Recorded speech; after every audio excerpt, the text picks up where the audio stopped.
different depending upon the kind of cell that it is. So what we have over here on the left is an animal cell, and animal cells form what's called the cleavage furrow because animal cells do not have a cell wall. Okay, so the protein, there's essentially a belt almost of actin protein, which is one of those motor proteins. And so the animal cell, that actin protein, will essentially pull tight. Okay, and as it pulls tight, it forms that cleavage furrow there.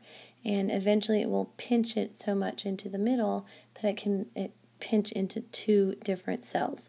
But again, it can only do this because it does not have a cell wall. If it had a cell wall, it wouldn't be able to do this pinching with the actin. Okay, the one we have there in the middle, okay, this is actually algae. And algae is going to form a new cell wall and a cell membrane, but it's going to work its way from the outside in towards the middle. Okay, so it's just going to lay down a new cell wall and a new cell membrane from the edges working their way to the inside. And then what we have down there on the end is a plant cell.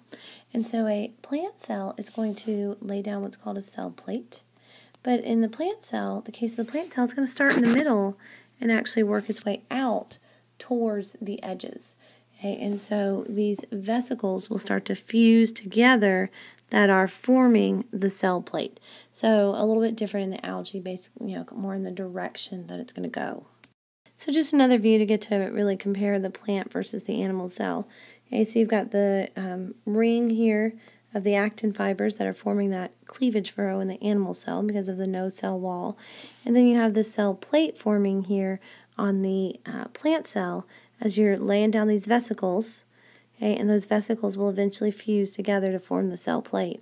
And it's going to grow out towards the edges instead of like the algae where it's growing towards the middle.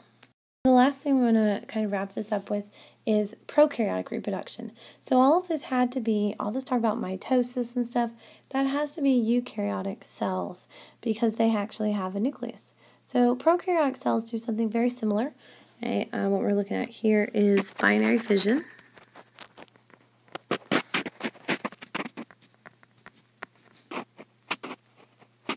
So with binary fission, the chromosomes are going to attach to the plasma membrane at the origin of replication. If you remember, we talked about DNA replication. We mentioned that prokaryotic organisms do this. They attach the DNA to the plasma membrane at the origin of replication. And that DNA will replicate in both directions.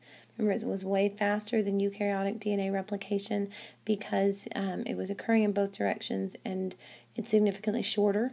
Remember, bacterial DNA is mostly round and it's significantly shorter than our DNA. And so the DNA is going to be attached to the origin, okay, to the plasma cell membrane, and it will copy the DNA. And once replication has finished, basically it will just split and divide in half. But in this instance, it did not have to mess with the nucleus, so it is not technically mitosis. So we'll be doing some work with some microscopes and mitosis and analyzation of data in our next class.